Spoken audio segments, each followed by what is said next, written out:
Welcome back to West Texas View. Just before the break, I said we need to talk about why people are afraid to talk about this issue. Why do you think they are? Well, like I said before, we don't think we're going to die. So we don't plan for it. We don't want to talk about it.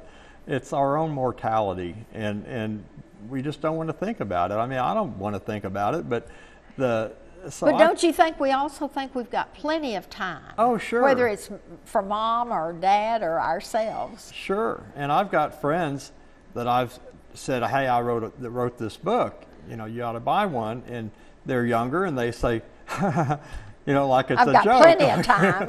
I'm not going to worry about that right now. Well, when? I mean, you know, young people die too. That's right. Car accidents and everything.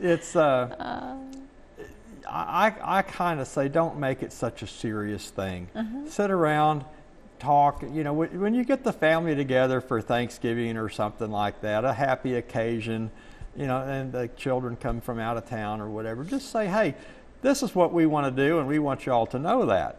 And just kind of have a casual conversation. What are your thoughts on this? You know, if you want to be cremated, see what your children's thoughts are. It may not make any difference to you, but you know, the funeral's for the living too, and if they have a real problem with it, maybe you might want to consider something else. But getting it out there, and that's the very basic, just to start the conversation. Well, I think the best time is after a funeral has happened for a loved one, and say, now look how much trouble that was for us to make those decisions, and look how many mistakes we made in those decisions that we made.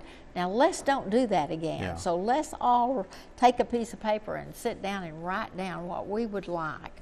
What kind of memorial service? Do we want the body viewed or not?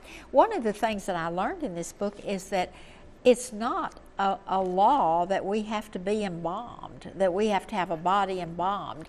And I didn't know that. I knew that if you were going to have a direct cremation, you did not. But I didn't know that they could freeze the body if they weren't going to do a viewing, for example. And well, there is a law that says you must refrigerate or embalm a body within 24 hours. They do not freeze; it's just a refrigerator, and that is a law. Now, embalming is not required anywhere. I'm going to go a little bit further. Embalming does not preserve the body permanently. Embalming is for temporary preservation and disinfection. So it still goes to ashes in the casket. The body is going to go through its natural processes. It just may take a little longer. That's right.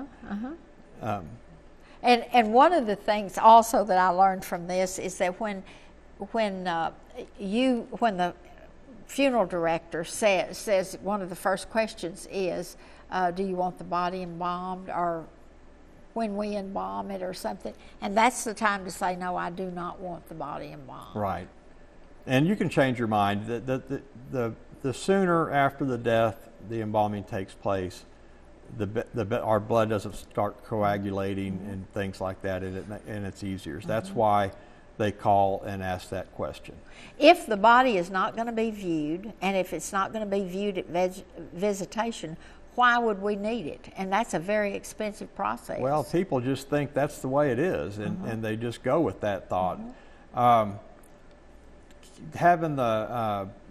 You can view a body that's not embalmed. Funeral homes don't like it. I don't like it, but it can be done. And quite often, they say we don't want to have a viewing. Well, one of the children or a couple of children or somebody wants to say, you know, I'd like to see her one more time.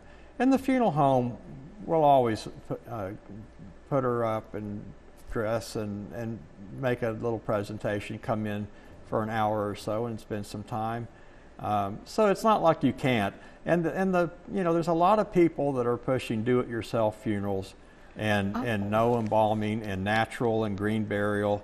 And that's another push coming in the industry right now. And that's just kind of a wait and see what happens with that. You know, they dropped the ball on cremation and said, oh, that's never going to happen. It's never going to take off. And and it has. So And we'll now see they're what. saying do-it-yourself funerals are never going to take off. And I talk about that very briefly in my book. I know how to do it, and I would never do it myself.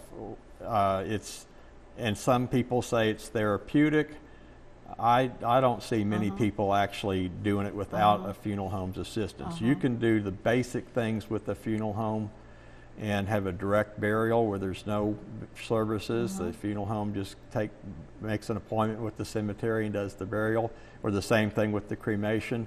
And then you can have the most extravagant memorial service or life party ever. You can do it on the beach, you can do it in the local pub, you can do it wherever you would like, wherever, and tell save the a lot of story money. that's in here about the man who said he wanted to have My sister-in-law's father passed away, and he was very adamant about no big deal, just cremate me and be done and with have a it. party. And no, he didn't even want a party. He said, I don't want anything done, no services or anything. Well, they said that's not going to work.